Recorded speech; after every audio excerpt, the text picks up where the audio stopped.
welcome. Okay.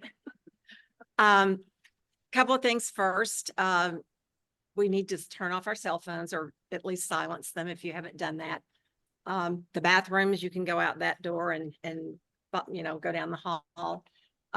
Also, OLLI sends out various things during the week and at various times. So if for some reason you're not getting OLLI messages, be sure and let the office know that so that you can be involved in everything, because they have things come up from time to time, notices and activities and that sort of thing.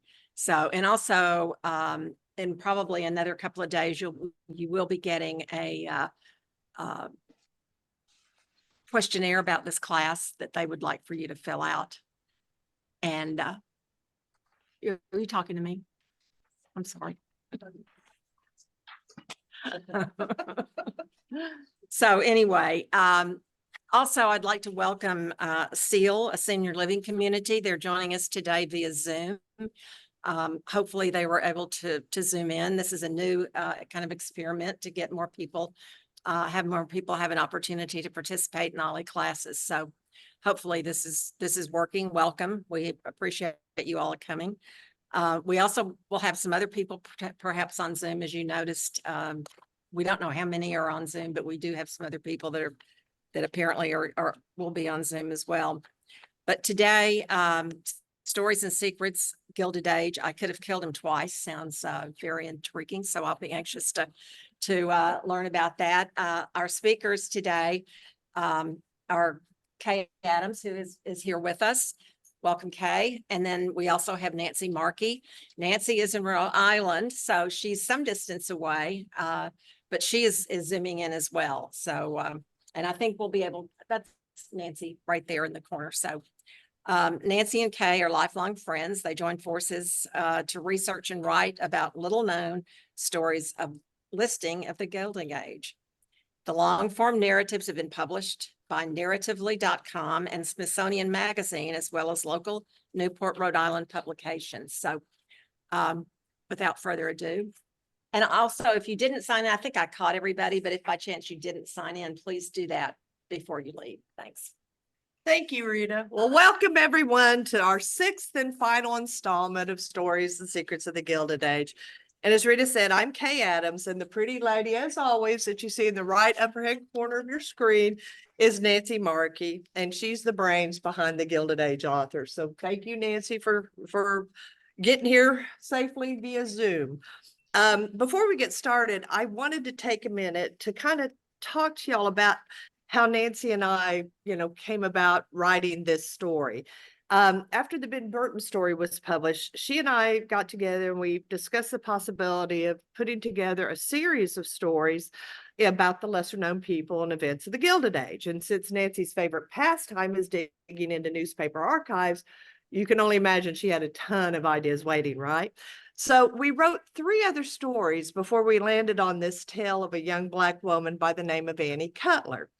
Now, I'm not going to lie to you. In the beginning, we both had pretty significant concerns that we weren't going to be able to find a whole lot of research material. You see, we've learned with the Ben Burton story and now Annie's that researching 19th century African Americans is a frustrating task. Records are difficult to find, and if they exist at all, and then when you do find something that you land on, you think it's going to be something important, the information could be spotty and conflicting at best. So when you sit down to write a nonfiction story for publication about something that happened 139 years ago, it's imperative to document every single fact you cite. So to that extent, Nancy and I spend untold hours burying our heads in online documents, public records, and library and newspaper archives. And yes, we will go down more than one rabbit hole in an attempt to verify even what might seem to you the smallest and most insignificant detail, because it's that important to us to make sure that we report it accurately. But in the cases of Black Americans who lived during the Gilded Age, the lack of solid and detailed information will sometimes force us to make assumptions. And in some circumstances, we are left to our best guess. So today, when you hear us say, We don't know. The reports differ. We cannot confirm. Those are the things that we're going to be referring to. Now, while Annie Cutler was not a mover and shaker in the Gilded Age, as many of the people we've talked about over the last 5 classes are, this is very much a Gilded Age story. As we have previously presented to you, social justice movements were in their infancy during the era, and Annie's story is going to give you some insight into that.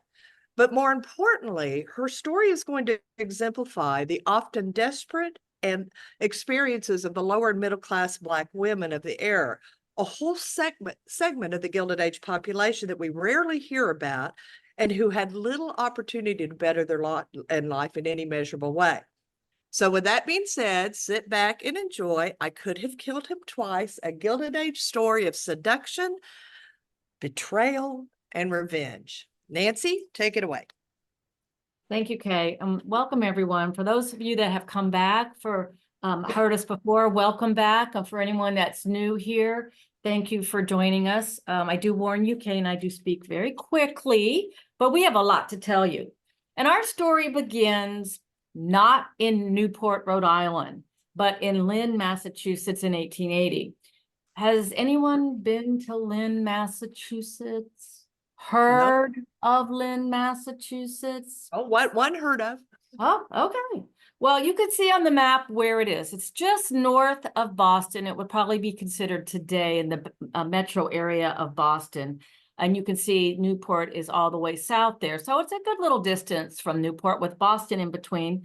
But Lynn was a shoreline, still is a shoreline community.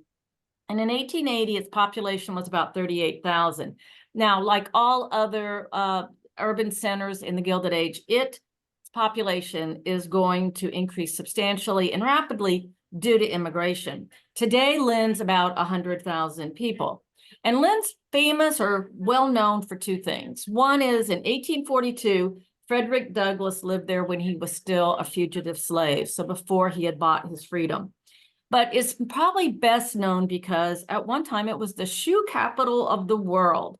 And here's a picture of the factories and the factory workers in the shoe factories.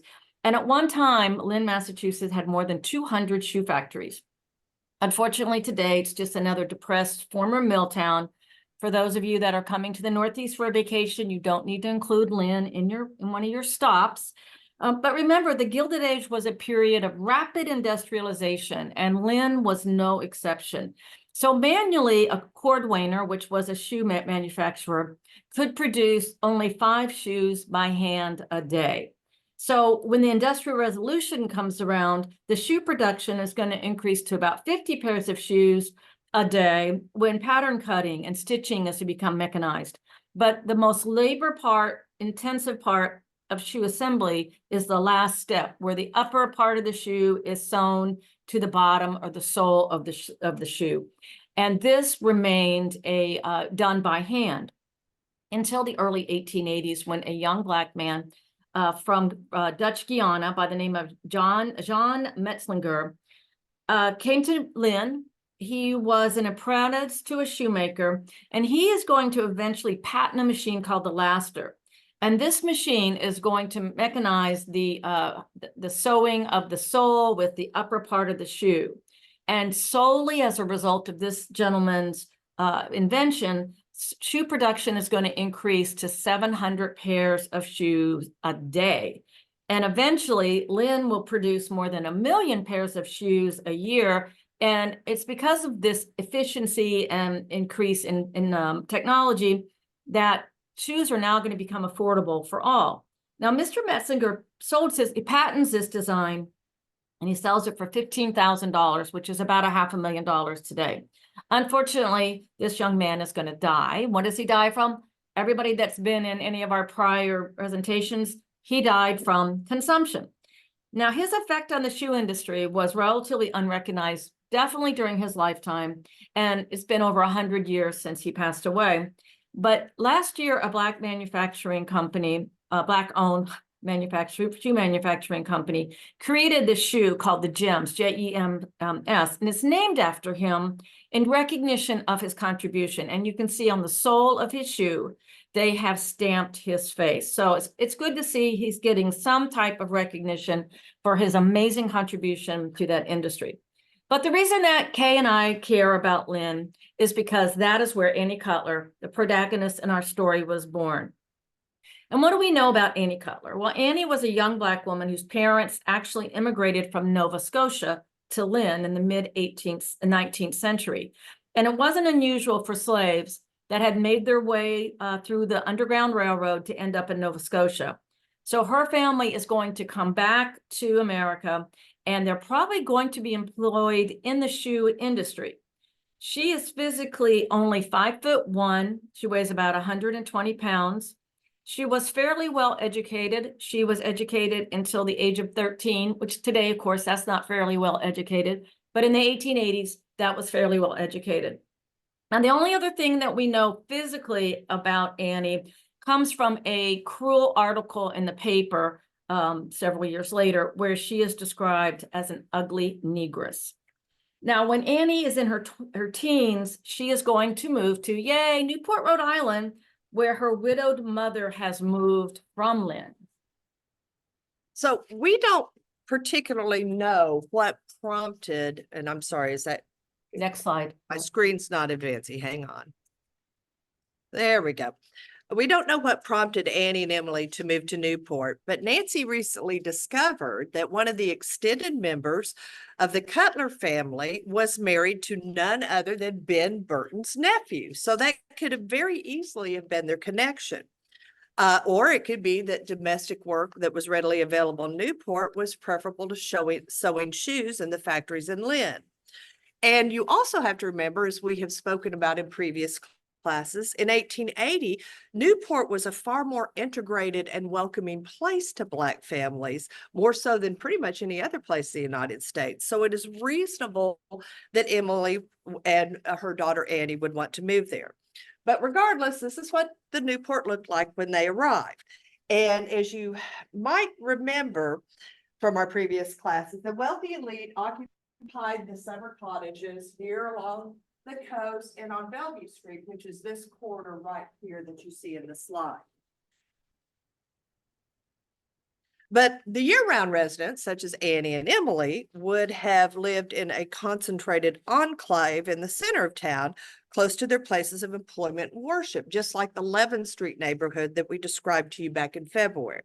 So if you've never been to Newport, it's really hard to picture the multitude of little short side streets that I know I get lost on every time I go to see Nancy. The streets are filled with these quaint clapboard-sided homes, and there's maybe just a couple of feet in between them. So they're very concentrated. It's a very concentrated neighborhood. Now, on the right, if I can get this to advance, I'm so sorry, guys. There we go. On the right, you can see an illustration of the Newport that would have greeted the Cutlers. The newspapers would later report that the Cutlers arrived in 1878 and lived in Newport for many years. And we were able to confirm this by finding Emily listed in the Newport directory, the listings you see here on the upper left. But we don't find Annie there until the 1880 federal census. So we're unsure if she moved with her mother or arrived later, as we both sort of assume she did. Here you will see her listed under her nickname Lizzie, which is short for her middle name Elizabeth. She's 18 years old, living in a boarding house where she is a servant and working as a chambermaid. For the next few years, Emily's going to continue to be listed in the city directory. And in one of the earliest listings, we were able to glean that Emily's occupation was that of a laundress. And we were able to confirm that in her listing in the 1885 Rhode Island census. Having few other options, being a laundress was a very common occupation for widowed Black women of the era. And that went one too far, excuse me. There we go. So here, Eddie worked for a lady by the name of Henrietta Gorton, and that was on Brindley Street. That is the area where I have the green arrow pointing to that you see there. Again, one of those concentrated enclaves. And as best we can determine, Annie lived and worked with Mrs. Gorton for approximately a year to 18 months. Now, the locations that I have black arrows pointing to are all the places that Annie's mother, Emily, lived during the 9 years she spent in Newport. The pictures at the bottom of the screen are 3 of those structures as they exist today. Now, you might recall from our presentation on Ben Burton, the red dots on the map would indicate all the homes that African Americans either owned or occupied during that time, which goes to show you the level of integration that was in Newport during the era. Besides work and home life, the other activities that Emily or Annie would have been participating in were centered around their church, and that was the historic Shiloh Baptist Church. Nancy, tell us about Shiloh Baptist. So religion was a very important part of the African American community in all towns, but especially in Newport. And Annie's mom was very religious, and she belonged to, as Kay said, the Shiloh Baptist Church, who was led by this young man, Reverend Henry Jeter. And he's going to be a very active civil rights leader in Newport and play a role in Annie's fate. And he also played an active role in the Ben Burton case. So the church served a vital role, not only in ministering to the souls, but it hosted events such as fundraising, musicals, and it provided wholesome youth activities like picnics and bazaars. And so in the summer of 1882, this church held a horse-drawn moonlight ride around Ocean Drive for its youth. And 20-year-old Annie joined this ride. Now, the picture on the left is what Ocean Drive looked like in the 1850s. So you can see it's a very rugged, rural drive, dirt drive that hugged the shoreline. It was very windy. And on the right is the ocean, as the Ocean Drive looks today. So you can see it's still a very windy road, 10 miles long, hugs the shoreline. And if you were in our last presentation about the Grand Dams of the Gilded Age, this was the road, believe it or not, that Mamie Fish chose to build her mansion on. So as they're taking this moonlight ride, Annie meets a young man by the name of William Henry Knight. He's a young man, probably about 4 years older than Annie. Again, we're working with census that are not always accurate. He is older. He could have been anywhere from 4 to 6 years older than Annie. I'm sorry. So Knight lived in Philadelphia, but he was visiting Newport in the summer with a family. And so because it's written that he came to Newport with a family from Philadelphia, we're going to surmise that he probably came with a Philadelphia family as some sort of servant, because Newport served as the summer resort for not only the New York City and the Boston elite, but the Philadelphia families. And some of the more famous Philadelphia families that spent their summers in Newport and built large mansions were the Wideners, who built Miramar, the Berwins, who built the famous Elms, and the Whartons of Joe Wharton, the Wharton Business College. They built Maribel. So the other things we know about him are pretty sketchy. We know that he was born in the West Indies. In an 1870 census, we see him serving as a houseboy or a servant, but there's no parents around him. So he was either orphaned or his parents had sent him to work when he was very young.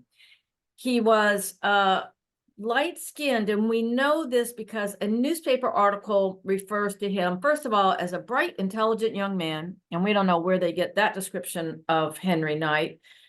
We know he was probably very charming, and he was definitely very manipulative, but I don't know about bright, intelligent. And according to the paper, they describe him as having skin several shades lighter than Annie. So I don't know if that's a commentary on how light his skin was or on how dark Annie's skin was, but it's a colorist, racist comment that wouldn't have been unusual. I mean, the implication here is that he was more worthy than Annie. So the couple is attracted to each other and they begin a courtship. And he's going to be known by his middle name of Henry. And this courtship is going to last for the remainder of the time that Henry's in Newport. And by the time that Henry leaves Newport, and we know from Annie's mother, she says he's only there he leaves in early September. Annie and her mother believe that Annie is engaged to be married to Henry. So Henry goes back to Philadelphia, and now their courtship is going to continue through letter writing.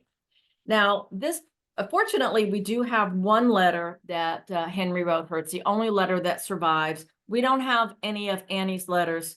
We only have one of Henry's. And the letter that we have is dated September 29th, 1882, which would have been shortly after Henry returned to Philadelphia. So this letter is going to be very important to Annie later on, and she's going to refer to this in all of his letters as love letters. So you have to turn off your 21st century mind, which Kay is better at doing than I am, and listen to this letter because its meaning is going to become critical. It's pretty short. It's dated from Philadelphia, Friday, September 29th, 1882. My dearest Anna, long from the depths of my heart, I start myself to answer your loving letter that I received the day before. I was happy to hear from you, my darling, and to hear that you were well, but was very sorry you hadn't received my letter. And then he goes on to explain that he was too sick to write to her. And then just when he was feeling better and he thought he could write, he couldn't. But my dear, keep in good heart. You need not apologize, just write the second letter. So this is an interesting passage here because what is she apologizing for and why is he telling her to write the second letter? And you have to remember about etiquette in this time, in this era. And kind of like it's a little bit carried on today as far as I hear from the young people texting. You're not supposed to text back until you get a response, right? And so she had written Henry a letter, and obviously it's been 2 weeks. He hasn't responded. And so she writes him. And so she's apologizing maybe because it seems like it's forward or that she's breached etiquette. But apparently she says in the letter, I have something important to tell you, a secret. And so he says, please reveal the secret that you have for me in your next letter, which I long to receive at the earliest period. 2 weeks, my darling, I know is a long time to wait. So it's been 2 weeks since he wrote a letter, which is, a long time considering this is early in their courtship, right? But of course, the Lord's will must be done. I think of you, darling, and I imagine I can see you. And it appears to me that we should be together as we seem so near, but yet so far. Think of me, darling, when far away and many miles apart, and forget me not. My heart, something about closing with my heart. May God's boundless blue heavens, bending serenely above us, guide and protect you from harm. No more at the present, but I remain your dear friend.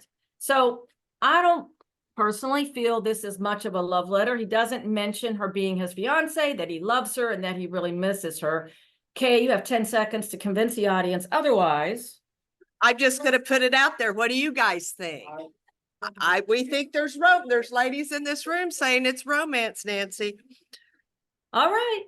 Well, again, we don't have any of the other letters. We don't know how she responded, but the secret that she has, we believe, is that she's finally decided that she's going to move to Philadelphia. But to me, this is just evidence that Annie is very innocent, very naive, a sheltered young girl who may have thought that these were love letters. But anyway, so Annie is ready to go to Philadelphia and join her quote unquote fiance. But Annie's mother is not convinced that it's in Annie's best interest. Eventually, you can imagine here you have probably, this is probably her first boyfriend. So you can imagine she's doing a lot of begging and pleading of her mother to let her go to Philadelphia. And so her mother finally relents and says she can go with the understanding that Annie and Henry will get married immediately upon her arrival. She even gives Annie some money so they can set up an apartment after they're married. So Annie sets off to Philadelphia with money in her pocket and the expectation that she will soon become Mrs. Henry Knight. So as Nancy says, sometime in October of 1882, Annie makes the long journey either by steamer or train, or perhaps a combination of both, to join Henry in Philadelphia, or down south, as some folks in Newport would have said back in the day. Annie would have been 20 at this time. So picture, if you will, a young, inexperienced, naive, and unworldly African-American woman, only 5'1", barely tipping the scales at 120 pounds, traveling such a distance alone. And how frightening the experience would have been for her, despite how excited she would have been to reunite with Henry and marry him. In the 2 decades preceding Annie's arrival in Philadelphia, the population of the city had grown by almost 300,000 people. Now, this was due to the shift of rural dwellers to urban centers and the massive growth in the immigrant population that we have described to you in previous classes. Henry being a good example of that, coming from the West Indies. By 1882, about 35,000 African Americans were living in Philadelphia, and their schools had only been desegregated the year previous. Henry lived in the 7th Ward, which was later made famous by W.E.B. Du Bois's famous study, The Philadelphia Negro. The 7th Ward was home to approximately a quarter of the African American population in Philadelphia. It was incredibly diverse. Affluent whites would occupy the western end, such as the Whartons, whom Nancy mentioned earlier that the University of Pennsylvania School of Business is named after. And in the center lay the nation's densest concentration of Black elites. On the western end of the ward was the city's most notorious ghetto, which was populated with a multitude of poor of both races. So here you see the 7th Ward map that W.E.B. Du Bois included in his book. Henry lived at 1412 Galima Street, which was named after Pennsylvania founder William Penn's first wife. Now, as excited as Annie was to be reunited with her future husband, you can only imagine the disappointment she must have felt when she discovered that Henry had not lifted a finger to prepare for her arrival. He hadn't started to set up their marital home, nor had he found suitable lodgings for her to live in the meantime. So she couldn't very well live with him before they were married. So what was she to do? Now, here's where Nancy will come in and advocate that she should have gotten right back on the train and gone back to Newport to be in the safety of her mother. But Henry convinces Annie to stay, presumably by telling her there were plenty of places she could board and work as a maid or a housekeeper, giving her experience in Newport, and also by promising that they would marry just as soon as they were financially able to do so. So here is a picture as a point of reference of what Galima Street looks like today. That's on the left, although it has been renamed. Like many industrialized cities in the Northeast during the 1880s, the 7th Ward was filled with row houses to accommodate the city's growing population. So the picture on the right is an actual picture of those row houses in the 7th Ward and what they looked like. So what does Annie do then, Nancy? So she has to find a place to get a job and a place to live. And this is where Annie decides to live. And it's the 10th Ward. Now, don't be deceived by the fact that he lives in the 7th Ward and she lives in 10th Ward, because Philadelphia wards are very narrow. As you could see, they're only a couple blocks. They're like rectangulars. And there's over 38 wards. And Henry works in the 10th Ward on Arch Street. And Annie is going to move on Ray Street. So Vine Street, which is the top, you can see, and then Ray Street in the middle, that's going to be the majority of the 10th Ward. Now, interesting, the 10th Ward is, or where she lives, between Vine and Race, go back, is going to be known as Skid Row. And Skid Row has one more, the flop houses, the saloons, the brothels, and this is Race Street right here. And this is actually the block that she lives on. And the blue dot is where Annie lived. And you can see all these narrow rectangulars. These are not row houses like Kay talked about in the 7th Ward. These are businesses. So all of these narrow businesses here are either flop houses, boarding houses, or in Annie's block, they are concert saloons. And on the bottom right here is a picture of that block in the turn of the 20th century. And you can see even going into the 21st century that this is going to be not a great place to live. You can see rooms are 25 cents, 30 cents. And so every one of these buildings here is going to be what's known as a concert saloon. And this is a picture, the next slide is a picture of what the concert saloon looks like at that time. To the right, and again, they're not big. They're long and narrow. They're really just gin joints that have music. And so Annie is going to get a job for a family by the name of the Mettlers. They're a German immigrant family, and she's going to become a servant or a housekeeper for the Mettlers in the 10th Ward. And Joe Metler, here's a description of Joe Metler's concert saloon. The lowest dive on Ray Street. Now that's saying a lot because this was a very, very seedy area. He had girls 14, 15, 16 years old that spent the night there in chairs, that frequented it, which of course is illegal. The bar room is full of loafers, again, who are spending the night there. It's a bunch of roughs and toughs. And his particular form of entertainment, because again, these saloons, the way that they're going to draw people in is they're going to compete with various entertainments. And Joe Metler's entertainment was he had black singers, a piano player, and a guitar player. Now, she was working in the household. There's no evidence that she ever worked in the saloon. She was the housekeeper. And we know that the Metlers, even though they're only a couple years older than Annie, have a baby while Annie is working for them. But unfortunately, that baby dies before he reaches the age of 1, about 10 and a half months old. And so Annie is very close to them. You can see they're bonding. They shared a traumatic experience. So she's living in Skid Row at a saloon, and you have to wonder, like, what would Annie's mother think about this? Now, Annie knows that this is dangerous. And we know that she knows it's dangerous because Annie goes out and she does something that is going to change her fate forever. And she buys a gun to protect herself in that area because when she moves in, she says her door does not lock. Okay. Okay, I can't hear you.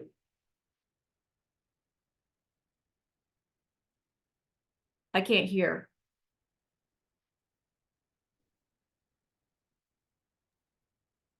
Can you hear me now? Yes, now I can hear you. Okay, I'll repeat. So if you're asking yourself why Annie chose to stay in a dangerous part of town in this strange new city, rather than to go back to her mother in the safety of Newport, you have to consider her circumstances.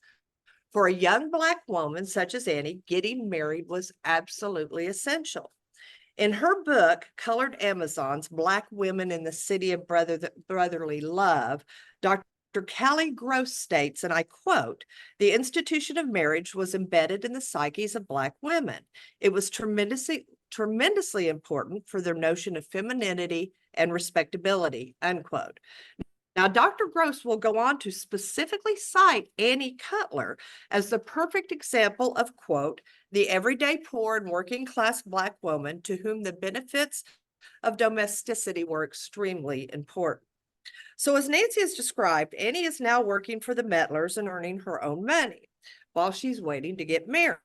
And it wasn't long before Henry convinces her that they could be married much quicker if she were to start contributing financially to their joint marital fund. So Annie willingly starts handing over her wages to Henry. And she also gives Henry all the money that Nancy discussed that her mother had given her before they'd left Newport that was to have been used for furniture and household items for the home. Now, by all reports, Henry was a proper suitor to Annie, and he called on her frequently. Dr. Gross writes about how he would stop off in the evenings at her place after work, and the couple would play checkers and dominoes in the Metler's kitchen. And Henry continues to profess his love and reassurance that marriage is on the horizon. And this scenario is going to play out for the next 2.5 years. But what Annie doesn't know during all this time is that instead of depositing her money into a marital account as he had promised, Henry is secretly using the funds to romance a bevy of other women. So during the time he is courting and wooing Annie, he is also covertly engaging in affairs and financial deception. At some point, still blissfully ignorant of Henry's misdeeds and convinced that their marriage was imminent, Annie will succumb to Henry's sexual overtures and the two will consummate the relationship. Now, this becomes extremely important as Annie would have to have been acutely aware what the consequences of her deflowering meant. In those days, it meant she was ruined and would not be a suitable wife for any other man other than Henry. So it wasn't until March of 1885 that Annie starts to hear rumors that Henry was being unfaithful. And as one newspaper report, let's see if I can bring this up. bear with me, folks. One newspaper report says that when she confronts Henry, he asks her, well, would you rather see me married to another woman or dead? And without hesitation, she responds, dead. Right. So it is during this exchange when Annie declares that the waiting game's over. You know, it's now or never, Henry. Put up. You've got to honor your promise to marry me. But when he's cornered, Henry is forced to confess that he could not marry her. Anybody want to guess the reason? Bingo. Just days earlier, on March 12th, he had been forced to marry another woman. The implication being his new wife was with child.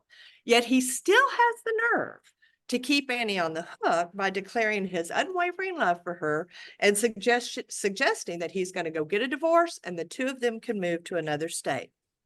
Now, at this point, Annie is a cuck-queened 22-year-old with no viable prospects. She can either continue to hope that Henry's going to follow through, get a divorce, and marry her, or live the rest of her life in her mind as a grown woman. She's no longer a virgin. She has little to no money of her own, given the fact she's given it all to Henry. And although she was fairly well educated, she had zero opportunities, given the color of her skin, to advance herself and because of her lower social class. So she just didn't have a lot of options. So a little over a month later, on April 22nd, any lingering illusions that Annie might have held on to came to an abrupt and dramatic end. On that day, Henry unexpectedly shows up at her room at the Mettler's house, and he begins to berate and accuse her. How dare you tell my wife of our relationship? And Annie, well, she's completely dumbfounded. She vehemently denies that she's never so much as met Henry's wife, much less spoken to her. And we know this to be the truth because we learn later that it was another paramour of Henry's that he was carrying on with, a third woman that was the one that went to his wife and spilled the beans. Now, Henry, though, is still convinced it couldn't have been anybody else but Annie, and he begins to beat her. And as he's leaving, he taunts her, saying that the relationship is over and done, and he's never going to darken her doorstep again. And you can imagine Annie is left devastated. So at this point, if any of you in the room are wondering why would Henry have been forced into marrying another woman, here are the probabilities. At the time, intercourse outside of marriage was a crime, but rarely enforced. And even though we viewed multiple newspaper reports that allude to Henry's wife being pregnant at the time of their marriage, we are unable to confirm that Mrs. Knight ever gave birth. But if she was indeed pregnant, Henry would have been subject to the bastardy laws of the time. But what Nancy and I to be closer to believe the most likely reason for Henry's forced marriage is that his wife was only 20 years old at the time of their marriage. And at that time, it was a crime to seduce any woman under the age of 21 with the promise of marriage. And the penalty was up to 3 years in prison. So you might ask, well, couldn't Annie do that? Couldn't she bring those charges up against Henry? And unfortunately, the answer is no, because by the time she discovers Henry's duplicity, she's already 22 years old and she has no legal recourse. So what happens next, Nancy? So after Annie finds out that Henry's married, of course, she's heartbroken, devastated, crushed, should go home to her mother, but she doesn't. And so what is the normal thing to do? How do we dead in pain? Yeah. She starts to drink. And there's no evidence that Annie ever drank before this heartache, even though she lived in the Mettlers concert saloon building. And the alcohol is not coming from the Mettlers. They're not going to give her alcohol, but she says the concert saloon next door has no problem giving her alcohol. So Annie starts drinking, and when you drink, I hear that your judgment gets clouded a little bit. So we've been told. So we hear, and she starts thinking about the gun she has in her room. Now, we don't know when she found out about the marriage. Like Kay said, she gets married. Henry gets married on the 12th of March.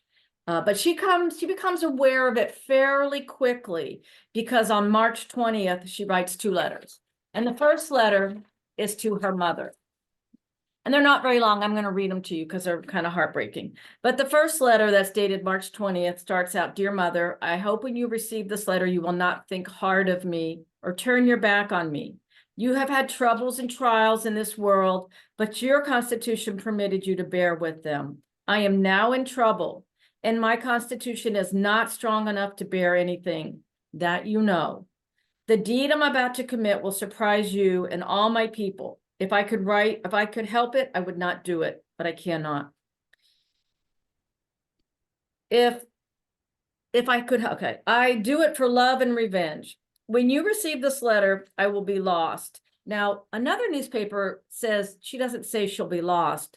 Another paper says, she says instead, "I will be in hell." So I don't know if that was censoring or not, but I will be lost, for I know that I will not go to heaven.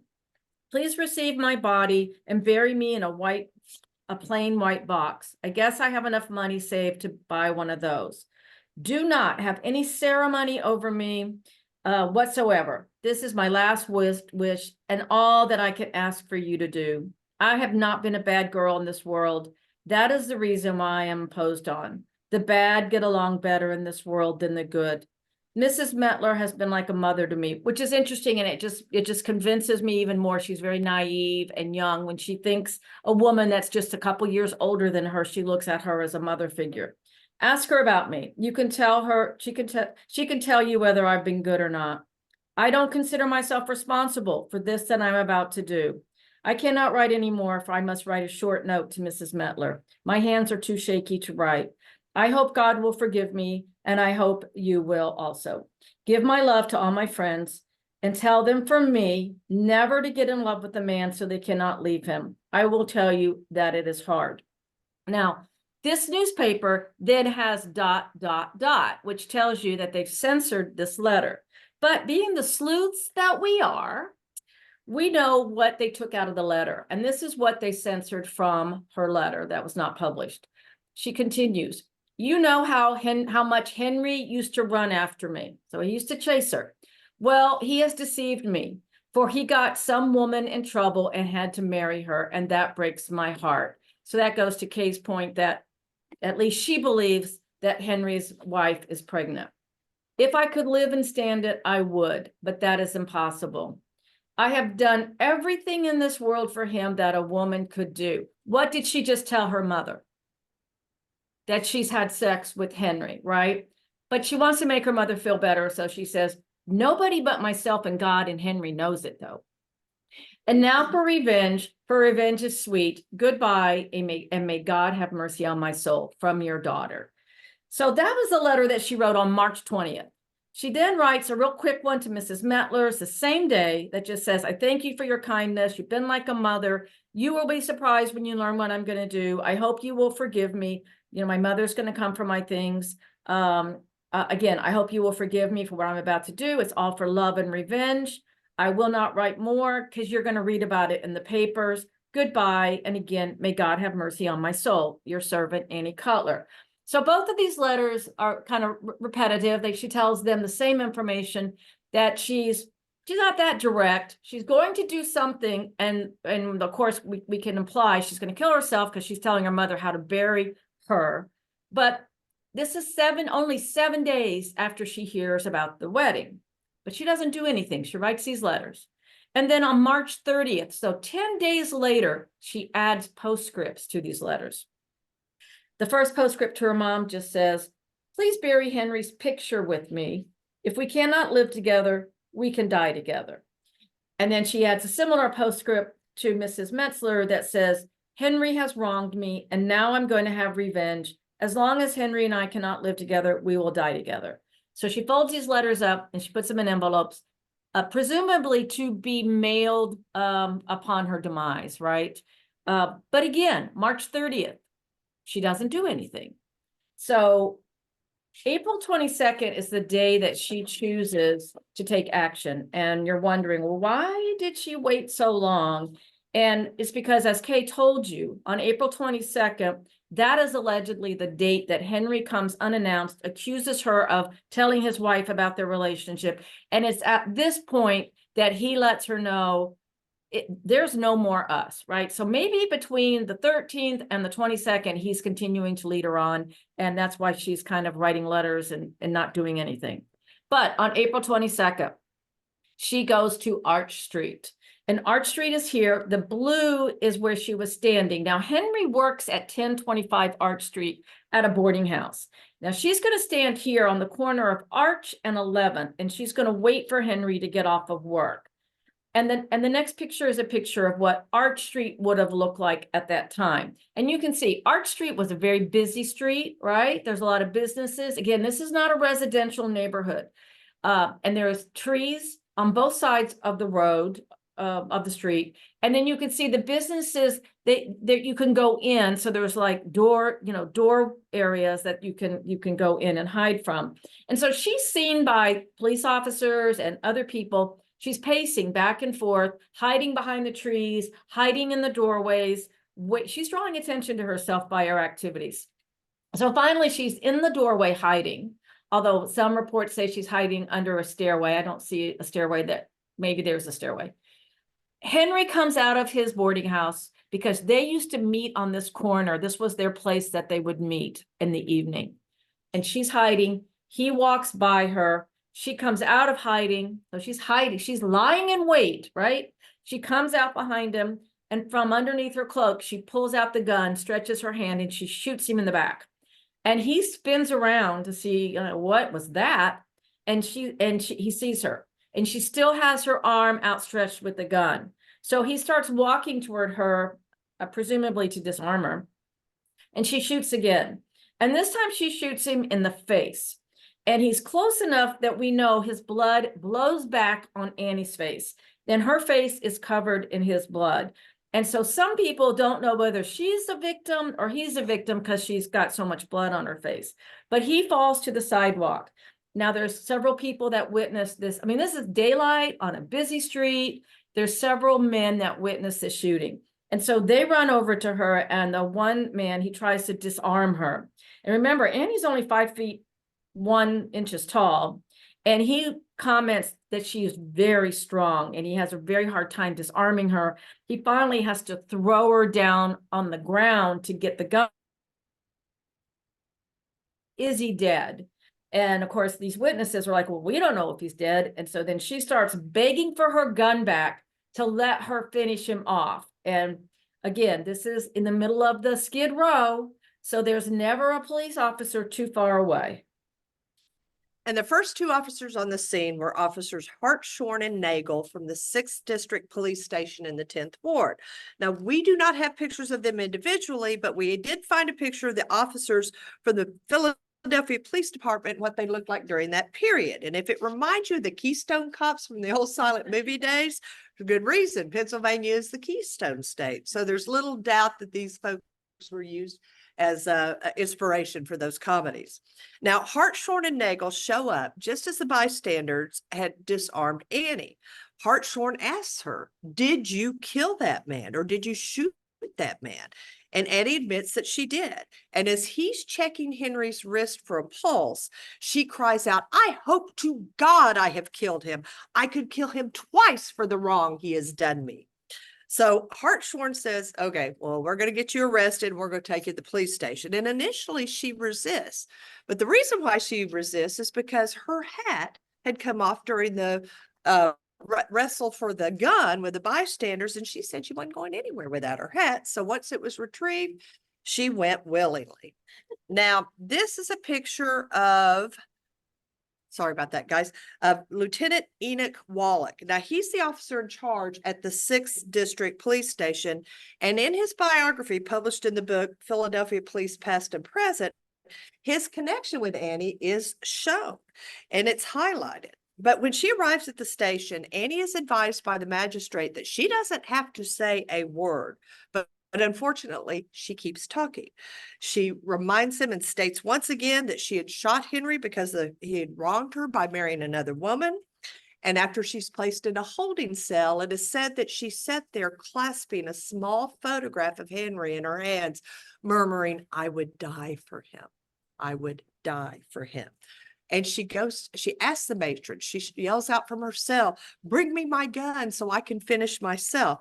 And the matron, of course, denies her request and eventually has to go into the cell and wrestle the picture of Henry away from her.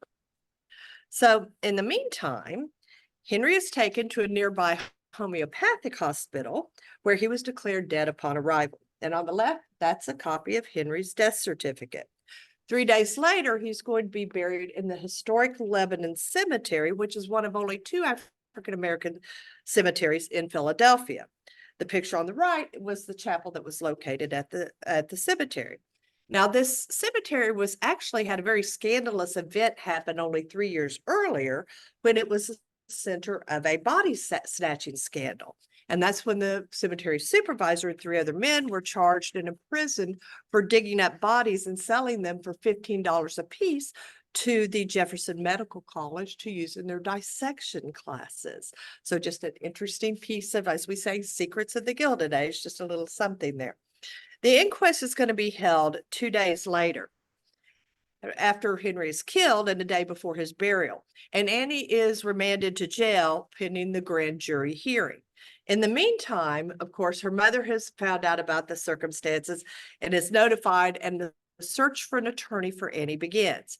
Enter Elijah J. Fox for the defense. And boy, is he an interesting character.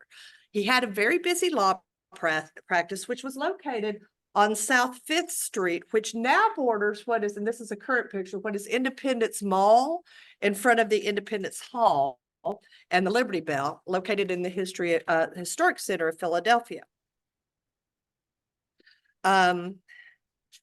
What we find out about, well, what we don't find out about is any real documentation as to the previous cases Fox might have handled or what kind of record he had as an attorney. But we did discover that he had a penchant for expensive diamonds and dressing very fobbishly. He was also infamous for having his father arrested for bigamy and imprisoned for that charge. So Fox agrees to take the case, and he is charging approximately $1,000, which today would be the equivalent about $30,000 in 2024 dollars to defend Annie. So very exorbitant fee for her services. Now, Fox is going to die the next year after he represents Annie. And when we unearthed his obituary, boy, were we in for a good surprise. It turns out Fox was a serial bigamist himself.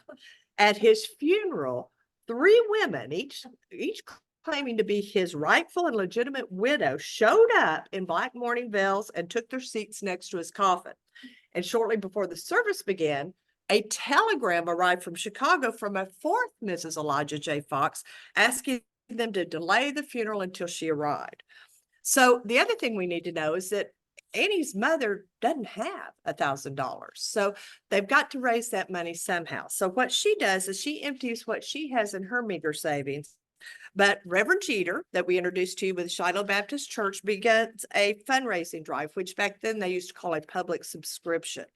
And his efforts, combined with Annie's mother, they're able to collect the entirety of the fee that's paid to Fox from the citizens of Newport. So Nancy, tell Okay, us how it goes from there. Before you change it, I just noticed that his occupation is a lawer. A lawyer? Lawyer.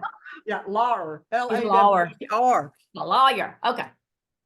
So once Fox gets involved, everything's going to move really quickly. Unlike today, the criminal proceedings moved very quickly in the Gilded Age. So the shooting happens on the 22nd. As Kay said, the coroner's inquest happens 2 days later.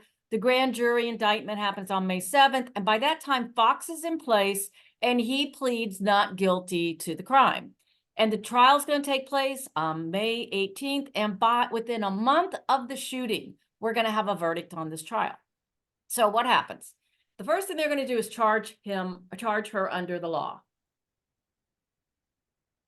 Oh, so who are the players? So the judge is a man by the name of James Mitchell. And he is known as a very progressive judge for the era. And he's going to eventually become a Supreme Court justice for the state of Pennsylvania. So very competent and respected man. And then the district attorney is this gentleman on the right. His name is Mr. Graham, who when he retires from the district attorney's office, he's a professor. Again, a very respected, competent DA. These two, the judge and the DA, are in many, many books as like a dynamic duo. They handle criminal cases together.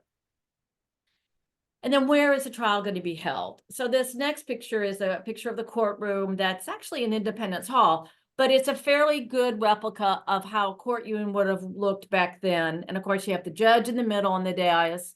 To the right is where the witness is going to sit. To the left is where the jury sits. And then, of course, there's a court reporter table and then a table for the attorneys.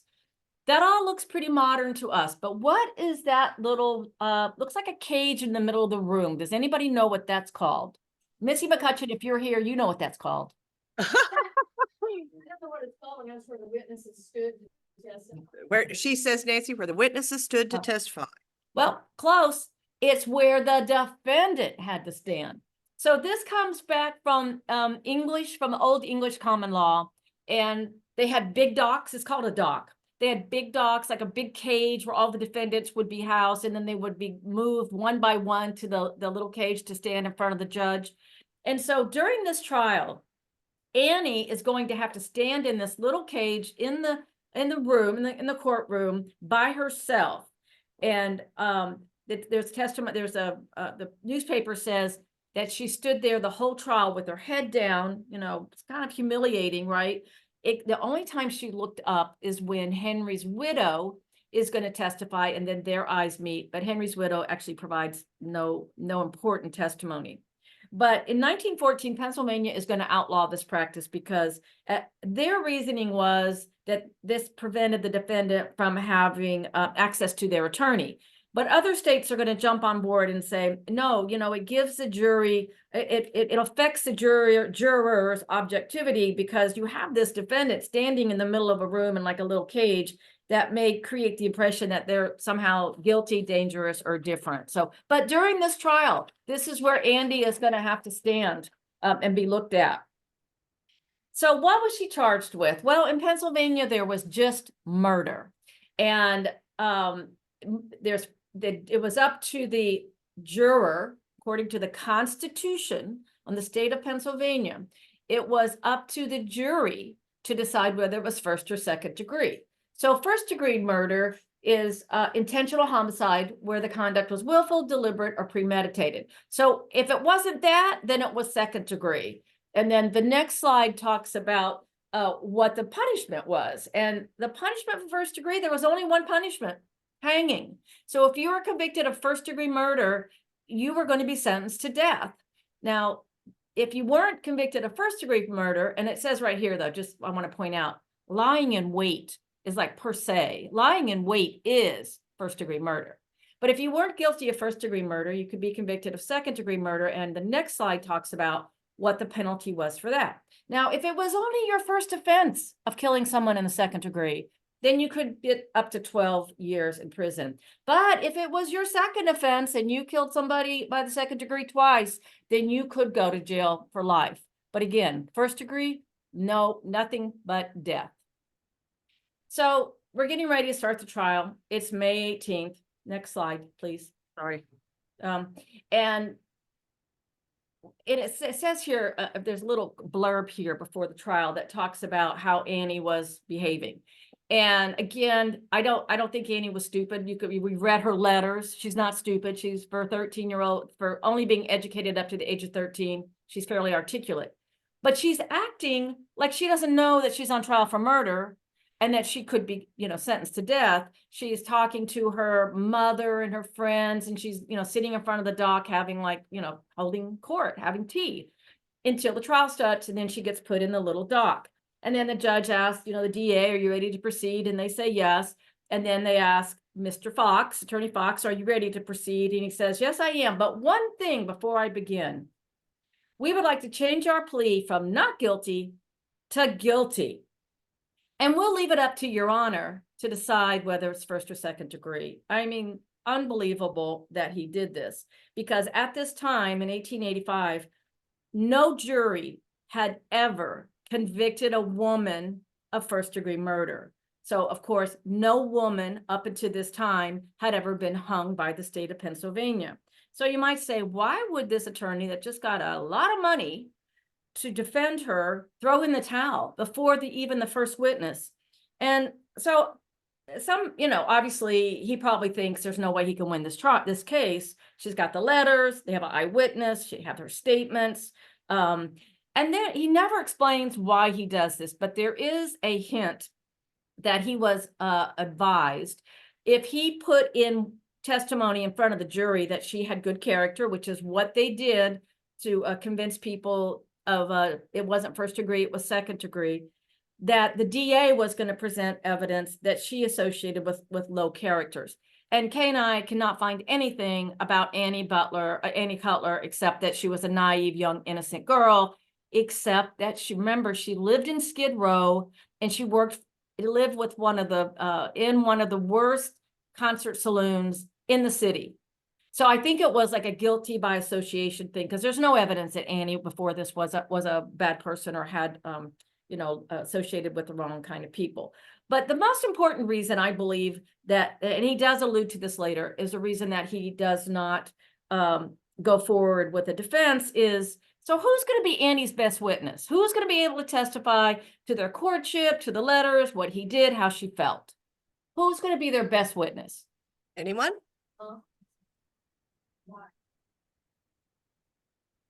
Annie, right, Annie.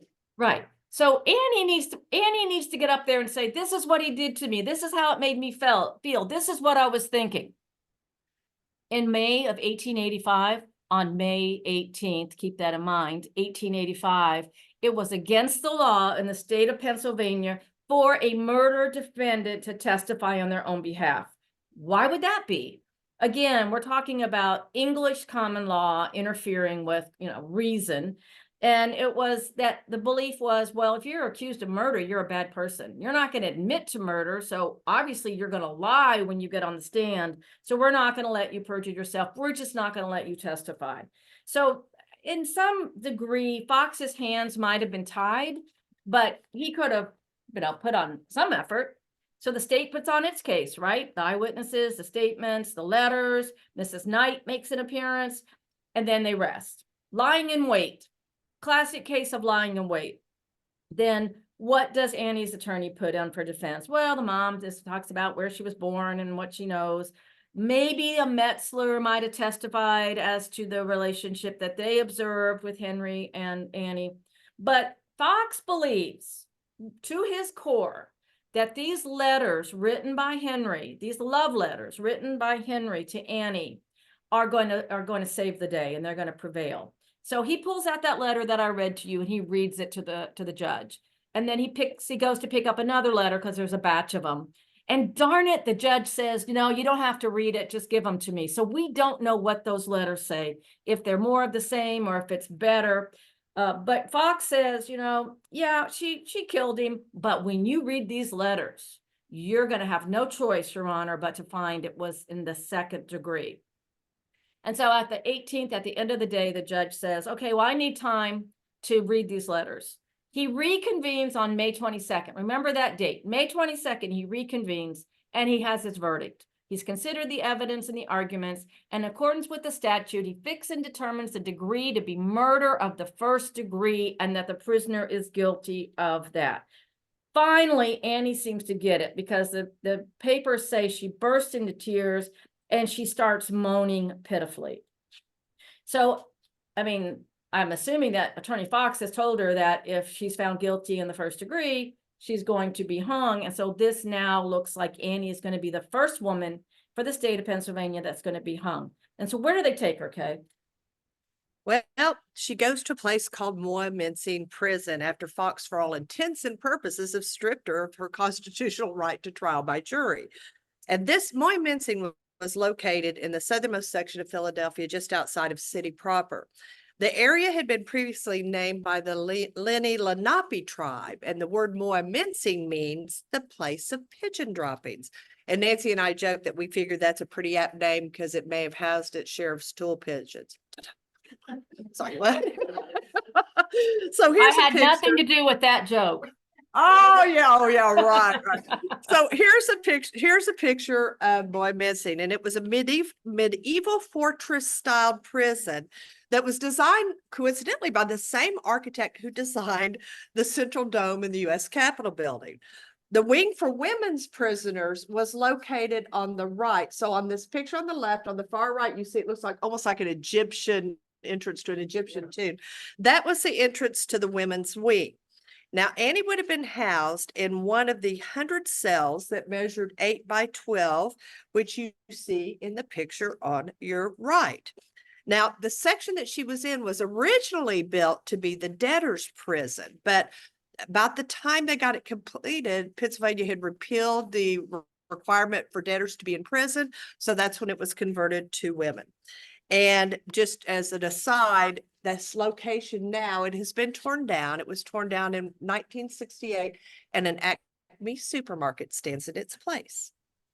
So Nancy, tell us what Fox does now that Annie is in prison. Okay, so you can imagine Fox is mortified, embarrassed, concerned about his reputation. I don't know how much he cares about Annie, but he is being criticized very heavily in the legal community. In fact, this trial, he's going to be forever linked with the Annie Cutler trial because of what he did. So of course, what is he going to do? He's going to try to get a new trial. And even today, it's very hard to get a new trial. You have to basically show, generally speaking, that there was something available, not available to you at the first trial. Well, you know, of course, Fox puts no effort into finding anything. So that's a hard argument for him to make.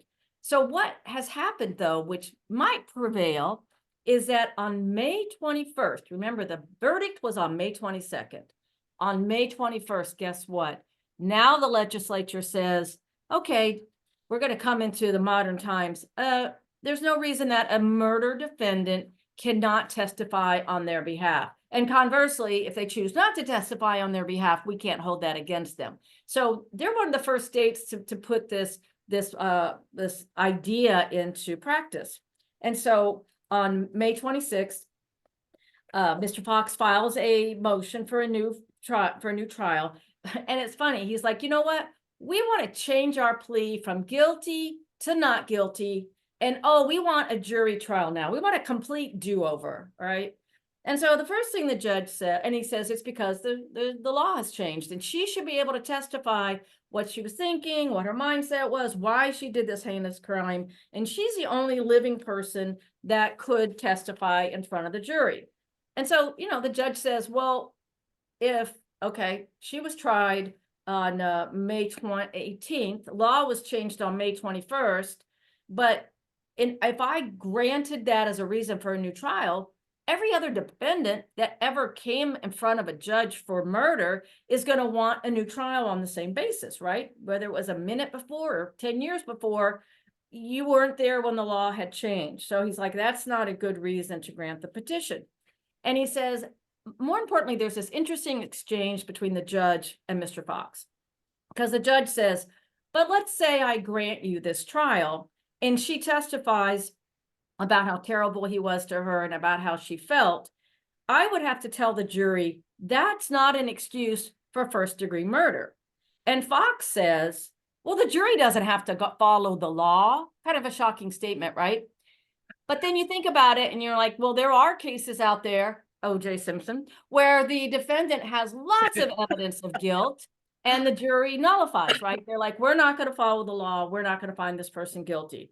But you don't really say that to a judge and you don't say that to a judge and think that he's going to grant your motion. And so the judge says, yeah, no, that's not a valid reason. I'm not going to give you a new trial. And what you're really talking about is sympathy. And sympathy belongs with the Board of Pardons, not in front of a judge. And so after this, after his motion is denied, Mr. Fox is either fired. We don't know if he's fired or if he just disappears. But in any event, he withdraws from the case.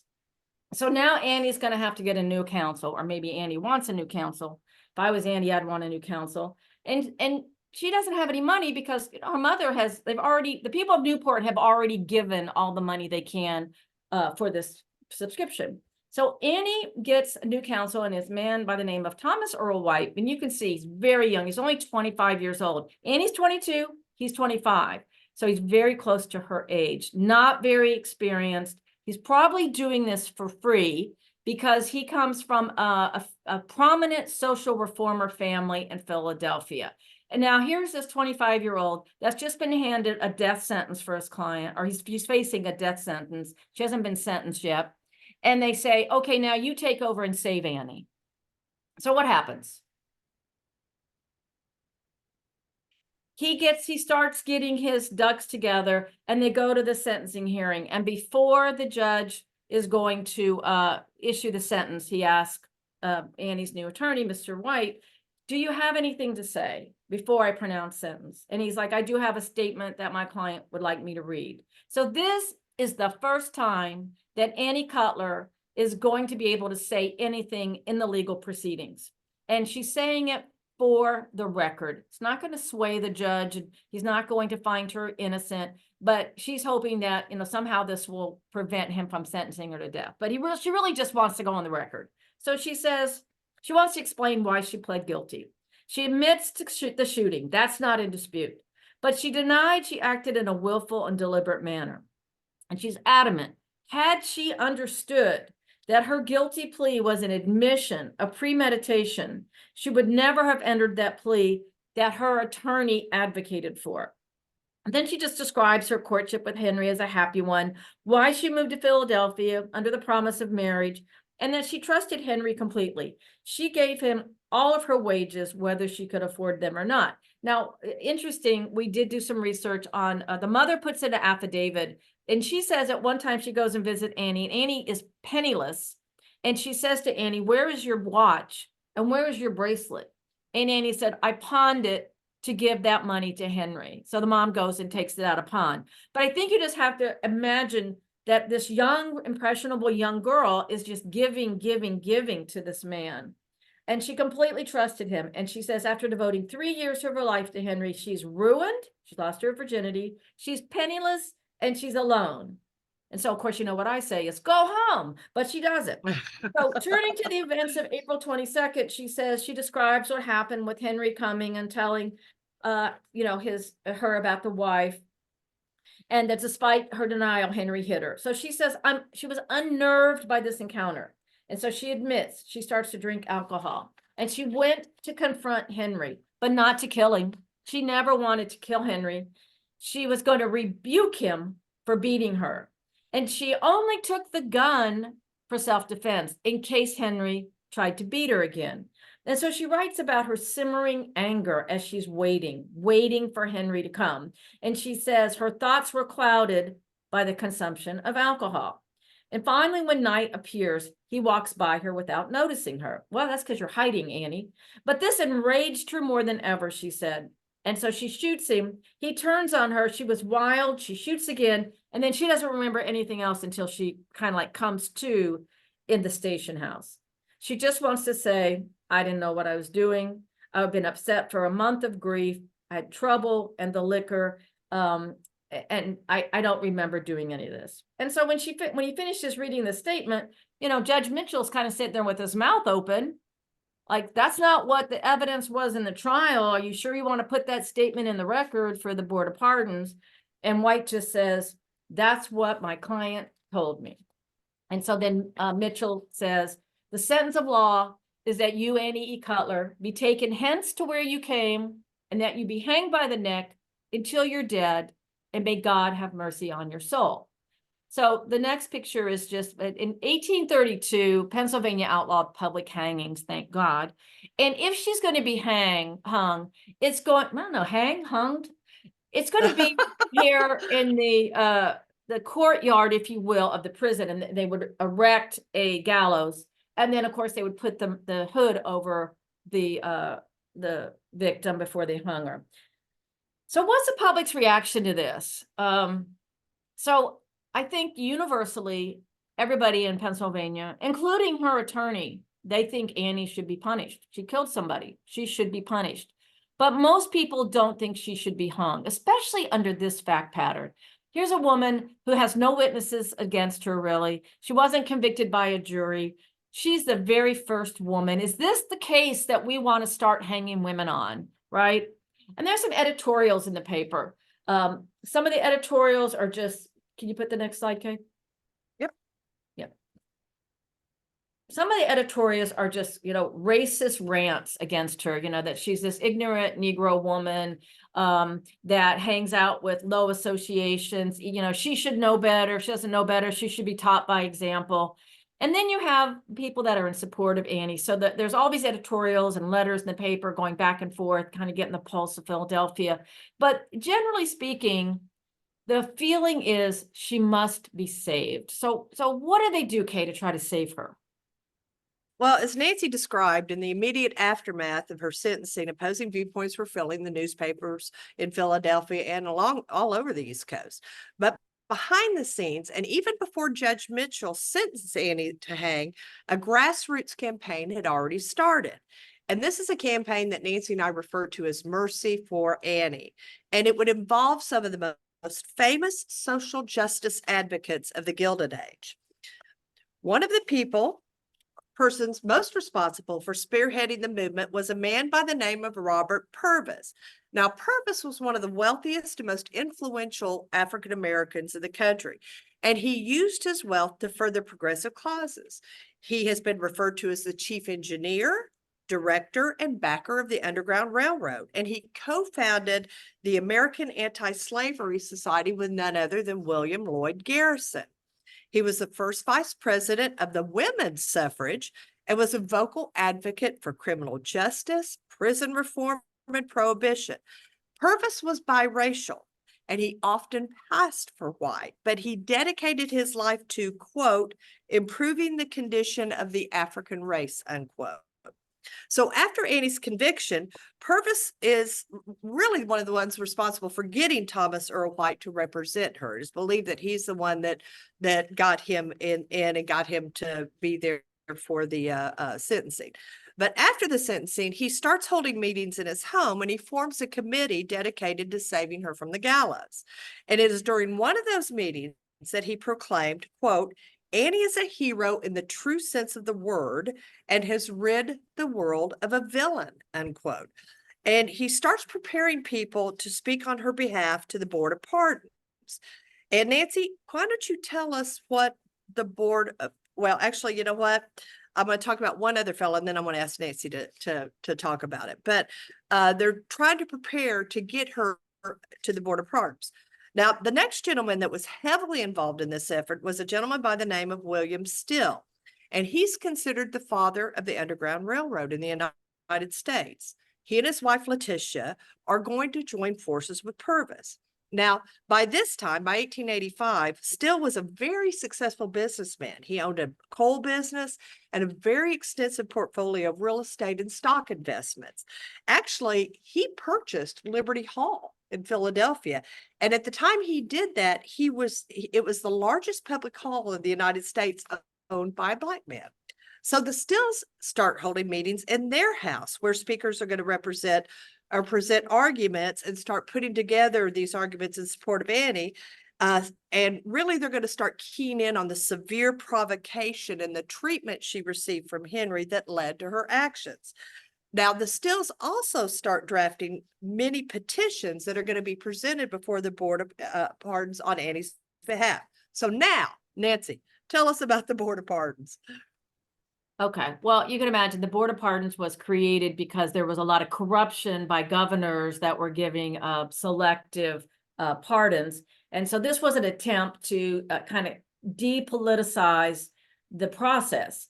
And in 1885, the board was 4 people and it was majority rules. Today, the board is 5 people and it has to be unanimous.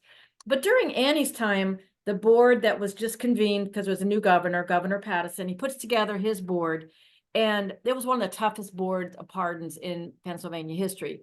They had only approved hearing 131 petitions. And of that 131 petitions that they heard, they only granted 16 of them. So you can imagine that it was very difficult to get a pardon or to get a sentence reduced. Now, when White first was retained, he was just looking to convert her execution to a life sentence. But as this mercy movement starts picking up speed, he changes to just a fair sentence, something that's fair. And again, everybody thinks there should be some level of punishment. There was never a request for a pure pardon.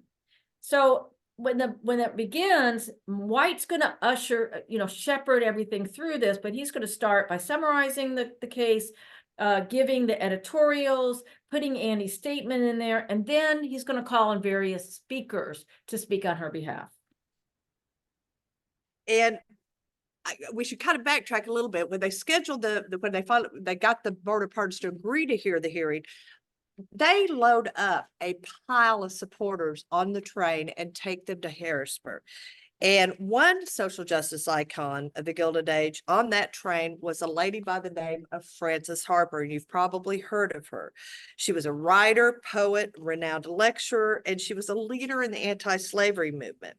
She's also active in building the women's suffrage movement, and it was her that headed up the campaign with the suffrage movement to include African-American women. She would argue that Black women faced a double evil in both racism and sexism. So she worked tirelessly in pursuit of equal rights, employment opportunities, and education for Black women. So she goes before the board. And when she's given her opportunity to speak on Annie's behalf, it is reported that she repealed, quote, for mercy in such beautiful language that the members of the board were visibly affected. And in defending Annie's circumstances, she concluded by saying, quote, there is no refuge in all of Philadelphia for the unfortunate colored woman, unquote. Now, this next person is probably one of the most fascinating characters of the 19th century, and he's going to end up spending considerable time in effort in the case Mercy for Annie. And his name is J. Murray Spear. Now, Spear was described as a leading social agitator against slavery and capital punishment. He was an operator on the Underground Railroad in Boston, and he was an influential leader to try to end the death penalty in the United States. He advocated prison reform, and he published a magazine, and I think we've got a picture of it there in the corner, called The Prisoner's Friend for many, many years. Interestingly, he started his career as a Universalist minister, and sometime in the middle of his life, I'm going to call it his middle age crisis, he became a flamboyant spiritualist and an advocate of free love. Now, Spear believed that he received spirit messages that were dictating him to embark upon plans for a perpetual motion machine, a vehicle that could levitate in the air, and a sewing machine that would work with no hands. So this is how it comes to be that he ends up building an electrically powered Messiah that he referred to as the new motive power in none other than Lynn, Massachusetts, on a place called the High Rock in Lynn. And that's a picture there of the building that contained the new motive power. So, but by the time he joins forces on Annie's campaign, he's 81 years old and apparently no longer being visited by spirits. So his sanity kind of returned to him, and he's back to being a prolific supporter of the prison movement. So he travels back and forth at the age of 81 several times to meet with Emily, Annie's mother, and he gathers all these testimonials to Annie's virtue and good character before Henry Knight came into the picture. He even gets the signatures of 16 very prominent citizens of Newport. Then he goes to Governor Wetmore, who you might remember from the Ben Burton story, and Wetmore is attesting to the respectability and prominence of the signer. So he's included on the petition. So he goes back to Philadelphia, and there he and his wife Caroline are going to gather signatures of over 600 citizens who supported the movement for Annie's Mercy. Now, they both speak before the Board of Pardons, but I want to talk about his wife Caroline because she had the most powerful appeal, emphasizing that Annie had been driven to the brink of insanity insanity virtually by Henry's abandonment and betrayal. And she is quoted as saying, "Where could a woman find laws adequate to address such wrongs?" So I'm going to show you a picture of some of the notable supporters in Newport that supported this. It includes Annie's former employer, Mrs. Gorton, that you see on the left, her sister, Elizabeth Gorton Thorndike, our friend Reverend Ben Horn from the Ben Burton story. Ben's Reverend was one of the people that helped with the fundraising efforts to get funds raised for Annie and to get her legal representation. And of course, Governor Wetmore, who signs the petition.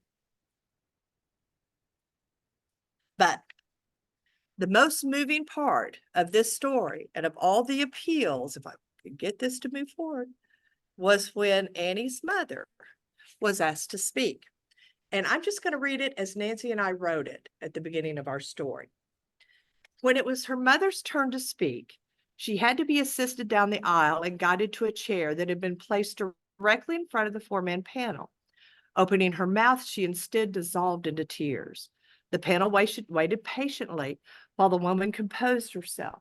Once her statement began, the Evening Dispatch reported every sentence was punctuated by a sob. It was a heart-wrenching scene to witness. Clasping her hands together and holding them outstretched in front of her, she cried, "Oh, gentlemen, she is my child. Mercy, mercy." Scarcely able to continue and racked with emotion, she moaned. "No doubt she did wrong. She was crazy. You know a mother's feelings. You may have daughters. Oh, how could you bear to have her go to the gallows? I wish you would release her and let me take her home." Appealing to their common humanity, she simply said, "I will take care of her." Chronicling the toll her daughter's plight had taken on her, Emily Cutler wept. "Oh, why did she have to go with that man? I can neither eat nor sleep, and my flesh is worn out with sorrow, thinking she must go to the gallows. Mercy, gentlemen, mercy. Her father is dead, and I am all alone. I got up from my sick bed to come here." She then spoke lovingly in defense of her child. "She was a good daughter to me. I could never live many days without her. She wrote to me that she was crazy and she did not know what she was doing. I have always taught her right, and I gave her a good religious education." Pausing to shake her head, she lamented, her mind was placed on him and him alone. And as the Wayne County Herald reported in its November 26, 1885 edition, describing this poignant scene of a desperate mother's appeal, quote, "Nothing ever written by Victor Hugo possesses greater dramatic interest," unquote. So, Nancy, how did the board decide? Pretty powerful stuff, right? And what's interesting is nobody spoke against Annie or for Henry, including his widow. So it sounds like, it's going to prevail. But the board was not convinced. They said, we need more evidence concerning her actions and supporting the premise that she would not have been convicted of first degree by the jury. We need to know why she did this. So again, remember, it's a very tough board and everybody was very, discouraged. So they have 30 days to come up with some more evidence. So that's what Knight does. He spends the next 30 days preparing for more testimony. So everybody goes back to Harrisburg on December 18th, including the mother, but they won't let anyone else speak. In fact, there's a little funny scene where Annie's mother's in the back of the room just yelling, "Let my daughter come home with me," like they're going to do that. But anyway, so two of the most important things that he puts in the next slide, Kate, is that he presents a letter from Judge Mitchell. Like, how powerful is that? And Judge Mitchell says, "Look, I believe that I correctly sentenced her to death and I found her guilty of first degree, but this is clearly a case where mercy should be considered and it should be in front of the board." And the second thing he puts in is the fact that she's at some point during her incarceration examined by doctors, and one of them is Dr. Morton. And Dr. Morton was a renowned doctor for insanity. He signed a lot of the commitment papers for criminals in Philadelphia. And so he and these other doctors put forward their statement that said she became morbid over the deep wrongs by Henry, and that her normal power of self-control was for the time being destroyed. And in their judgment, the condition of her nervous system, especially her brain, was such as rendered partially unaccountable for her acts at the time of the murder. So this is very carefully worded because you don't want them to say that she was insane, because if they say she's insane, she goes to an insane asylum. So basically what they're saying is, what we would say today is she was temporarily insane. And fortunately, after all this additional testimony is put in, the board comes back and reduces her sentence to 8 years, which I think is incredibly generous, considering if you are guilty of second-degree murder, then you get 12 years. So she gets 8 years, but don't worry, she gets punished. She gets sent to the Eastern Penitentiary.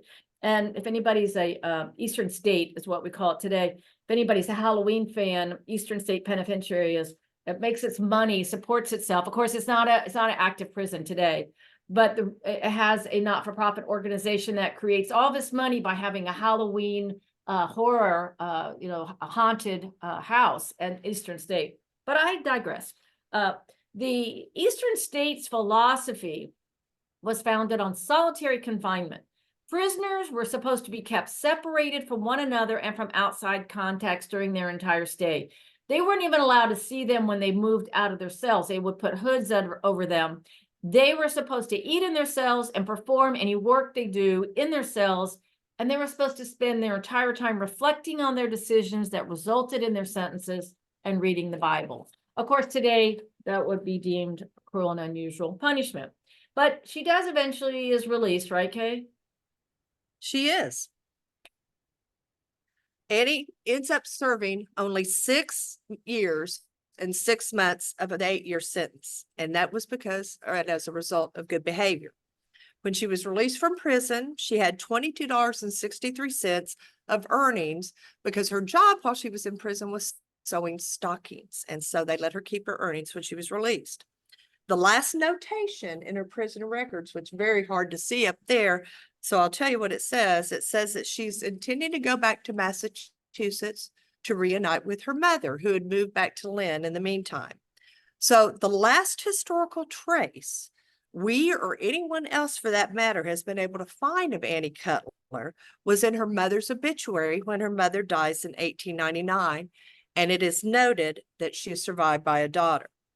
So on April 16th, 1892, the young Black woman whose story inspired a coalition of social justice reformers to challenge the criminal justice system on her behalf walked out of prison and into obscurity.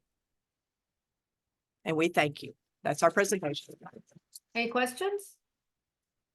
So Okay. we're open to any questions you might have, but we do, on a personal note, Nancy and I both wanted to say thank you so much to everyone who's come to, if maybe one, or in some cases all 6. I see you back there, Karen.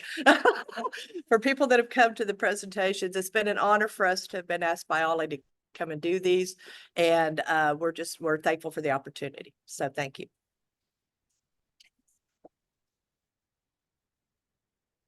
Do we have any questions? Anybody or any observations? It just, the show things really have, we think, oh, the world's so crazy today. No, they just didn't have mass communication where we knew all the crazy things that were going on. Thanks to historians like y'all, you're revealing it to them.